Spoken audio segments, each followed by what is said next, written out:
I stood in the middle of our once happy home, my wife's tear-streaked face staring back at me with a kind of pain I had never seen before. Her voice trembled as she held the two envelopes in her hands. W-2, she whispered. You got two women pregnant. I opened my mouth to speak, but no words came. What was there to say? That it was a mistake? That I never meant for it to go this far? That I still loved her? None of it would change the fact that I had destroyed the life we built. The truth was, I had played with fire, thinking I'd never get burned. Now I was standing in the ruins, watching my world collapse. Before I continue, I just want to take a moment to appreciate all my subscribers and gifters. Your support means everything to me, and I'm grateful to have you here as I share my story. Thank you. My name is Ethan Carter. I'm a 38-year-old businessman from New York. I wasn't always the man you just saw in that moment of ruin. No, once upon a time, I was just a hard-working husband who adored his wife, Claire Carter. We had been married for 10 years, built a beautiful home together, and lived what most would call the American dream. Claire was everything a man could ask for, loyal, kind, and supportive. She stood by me when I had nothing, believing in me when I didn't believe in myself. She sacrificed her own dreams so I could chase mine. And yet, I threw it all away. Then there were the three women who led me down this path. Sophia Reynolds, the first woman, a marketing consultant I met during a business trip. She was fun, confident, and made me feel young again. She was the one who opened the door to temptation. Alyssa Morgan, the second woman, a bartender at a lounge I frequented. She had a wild spirit, and with her, I forgot about responsibility. Jessica Lane, the third and final mistake, a personal trainer at the gym. By the time I met her, I had already convinced myself I could live this double life forever. Each one of them played a role in my downfall. But it wasn't just them. I was the one who let it happen. It started small. At first, it was just innocent conversations, late-night drinks with colleagues, and compliments exchanged in passing. But then, money changed everything. I wasn't always wealthy. When Claire and I first got married, we lived in a tiny apartment, barely making ends meet. But I worked hard, climbed the corporate ladder, and eventually started my own company. Success came fast, and so did the money. And with money came power, and with power came women who saw me as more than just another married man. Sophia was the first. I met her on a business trip in Miami. She was working for one of our partner firms, and we clicked instantly. One night, after too many drinks at the hotel bar, I made the biggest mistake of my life. I told myself it was just one time, a slip-up, a moment of weakness. But what I didn't realize was that one mistake was the beginning of an addiction. The rush of secrecy, the thrill of being wanted by someone new, the ability to have something forbidden and get away with it. I went back to Claire, kissed her, held her, and told myself I'd never do it again. But then came Alyssa, and then Jessica, and before I knew it, I was living two lives, one as the devoted husband and the other as the man who thought he was untouchable. Looking back, Claire must have seen the changes in me. The late nights, the unexplained absences, the way I started dressing sharper, paying more attention to my appearance. She asked questions, but I always had an answer. Work's been crazy. I was with a client. You're imagining things, babe. I convinced myself that as long as she didn't catch me, I wasn't really hurting anyone. But deep down I knew. And the worst part? I didn't stop. Not even when I started to feel the noose tightening. Not even when I realized that one of the women, then two, were carrying my child. I'll never forget the day Claire found out. I had been juggling too many lies, and eventually one slipped. One of the women left a voicemail that Claire overheard. At first, she thought I was having an affair. That was bad enough. But when she started digging and found the pregnancy confirmations, that was the moment my world ended. She didn't scream. She didn't throw things. She just stood there, looking at me like I was a stranger. Ethan, she whispered, shaking her head. You've ruined everything. And for the first time, I truly understood the weight of what I had done. After that first night with Sophia in Miami, I promised myself it wouldn't happen again. I flew back home, kissed Claire, and told myself I was still a good man. A husband who had made a mistake but would never cross that line again. But I was lying to myself. I don't know if it was the thrill, the danger, or just the way Sophia looked at me like I was the most powerful man in the room. Whatever it was, it pulled me in like quicksand. One mistake turned into late-night calls, stolen weekends, and whispered lies to Claire about business meetings. The guilt should have eaten me alive, but instead I got better at hiding it. I learned how to lock my phone, delete messages, and keep my story straight. I told myself Claire would never know. And then, just when I thought I had everything under control, Alyssa walked into my life. I met Alyssa at a high-end lounge in Manhattan. She was a bartender with a wild streak, the kind of woman who could make you forget your own name after a few drinks. It happened fast. She flirted. I flirted back. Before I knew it, I was meeting her in a dimly lit corner booth, her hand sliding up my thigh, her lips at my ear whispering things I should have walked away from. But I didn't. Sophia was different. She was about power, about making me feel like a king. Alyssa was chaos, reckless, and thrilling. With her, I could drink, laugh, and pretend I was 25 again. I convinced myself I could handle it, that I was still in control. But I wasn't. Claire started noticing. "Ethan, you've been distracted lately," she said one night as we lay in bed. "Just work?" I lied, kissing her forehead. "You know how it is." She nodded, but I could see the doubt in her eyes. And yet, I kept going. By the time Jessica entered the picture, I had already crossed every line imaginable. She was my personal trainer, tall, blonde, and dangerously confident. She smelled like coconut and ambition, and she made me feel like I was still the man I used to be before responsibility, marriage, and fatherhood slowed me down. With Jessica, it wasn't about romance. It was about control. I called the shots. I set the rules. And that's what made it worse, because I convinced myself that since I wasn't in love with her, it wasn't as bad. Lies. I was living a double life, and I didn't even realize I was losing control.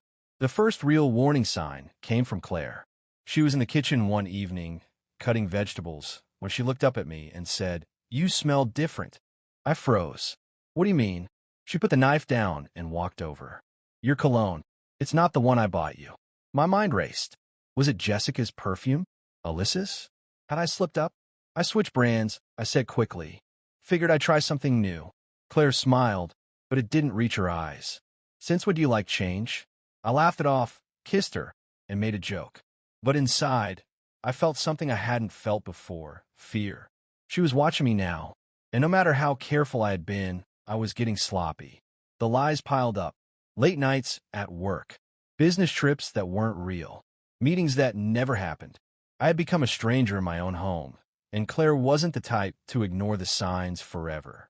Then came the night that changed everything. It was a Friday. I had just left Jessica's apartment when my phone buzzed. "Alyssa, we need to talk. Call me when you can." Something about the message sent a chill down my spine. I called her. Her voice was shaky. "I'm late, Ethan." I felt my stomach drop. "Late for what?" She sighed. "You know what?" The room spun. My hands went numb. Pregnant. Alyssa was pregnant.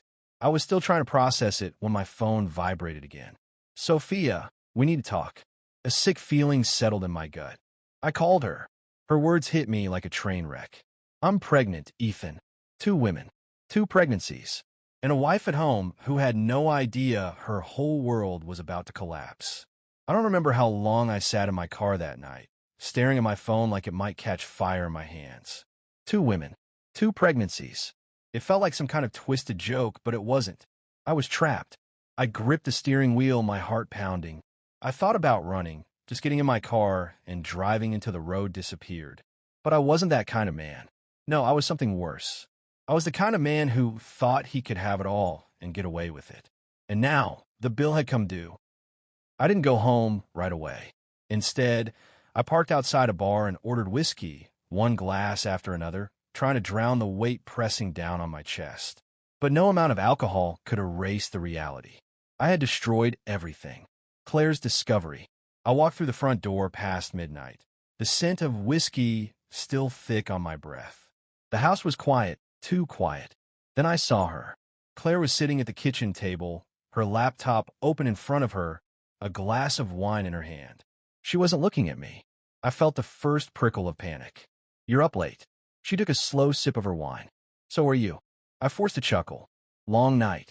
She finally looked up at me, and something in her eyes made my stomach twist.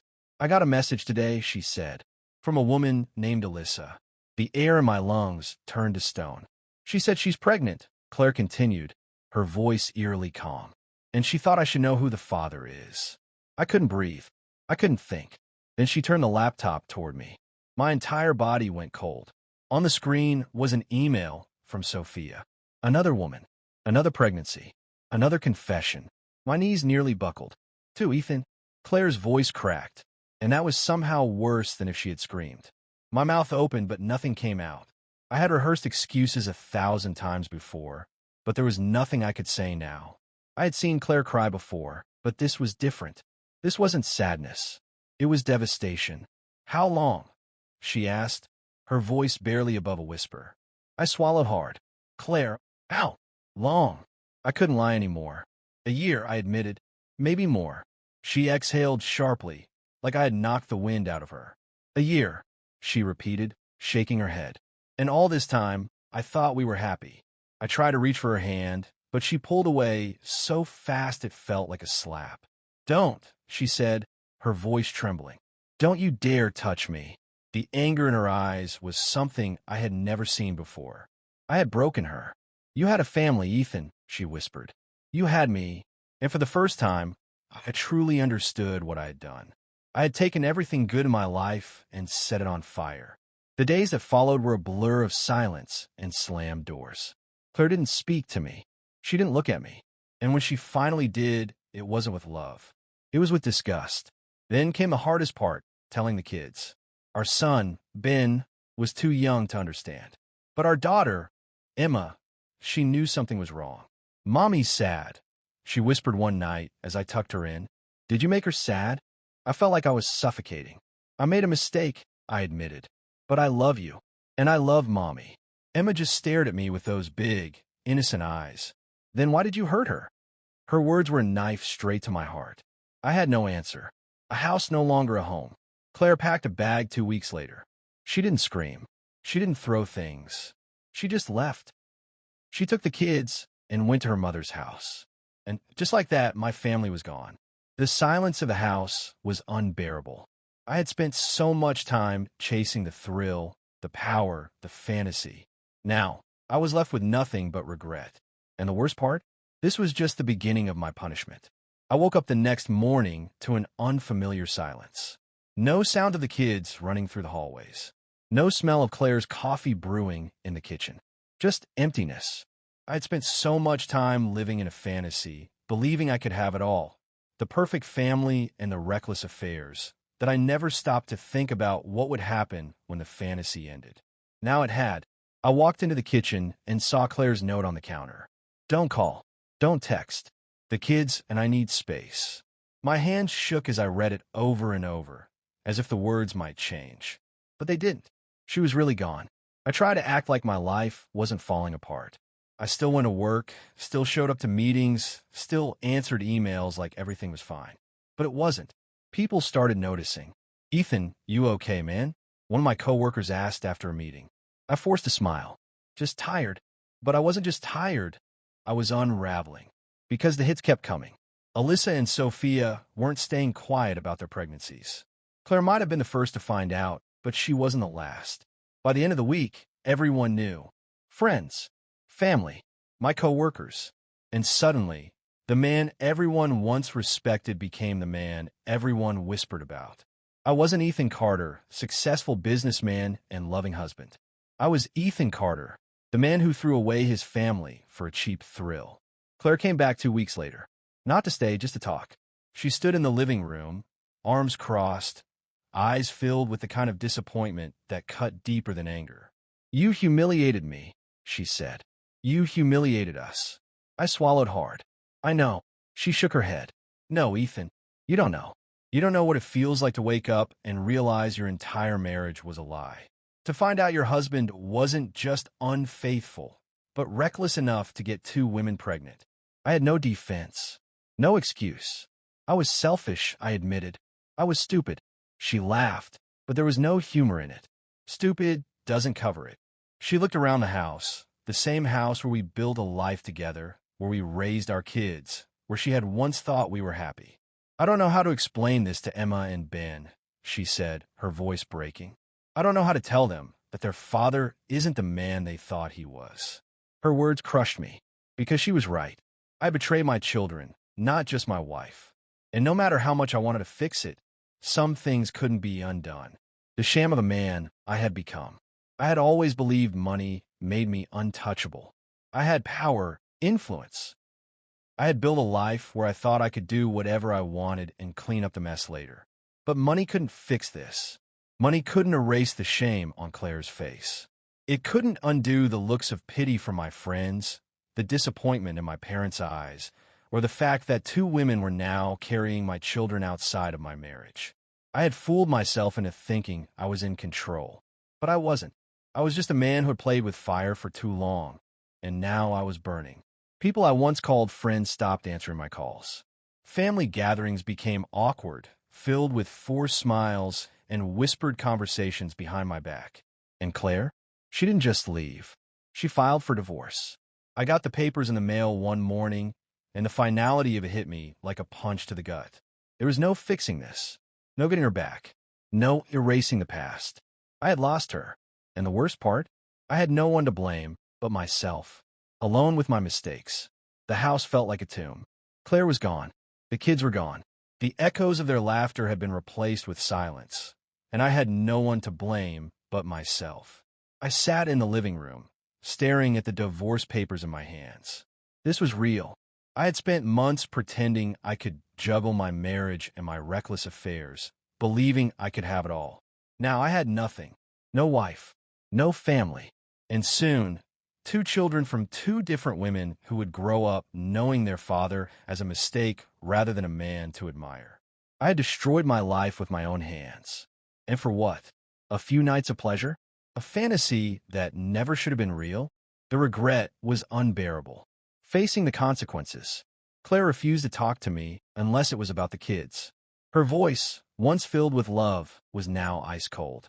The papers need to be signed, Ethan, she said over the phone one evening. I'm not waiting forever. I wanted to beg her to reconsider, to tell her I would change, that I would do anything to make this right. But I knew better. Some things can't be undone. So I signed them. And just like that, my marriage was over. A legacy of shame. The fallout didn't stop there. Claire had been graceful enough not to drag my name through the mud in court, but that didn't mean people weren't talking. My reputation was ruined. Colleagues who once respected me now looked at me with quiet judgment.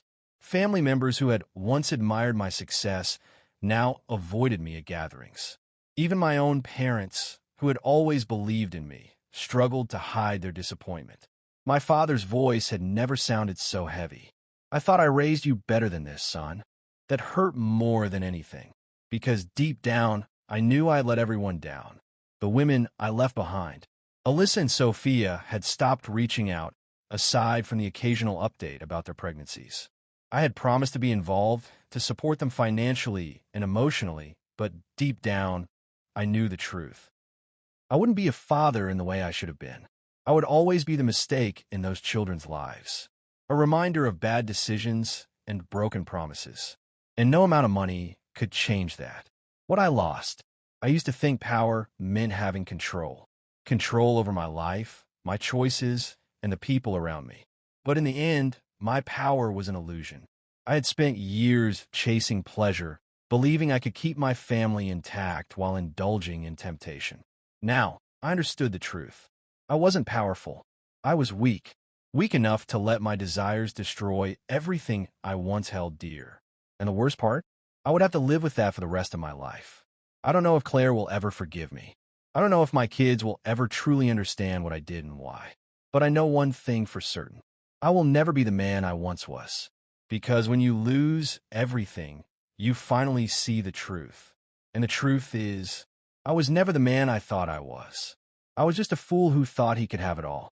And in the end, I was left with nothing. The end.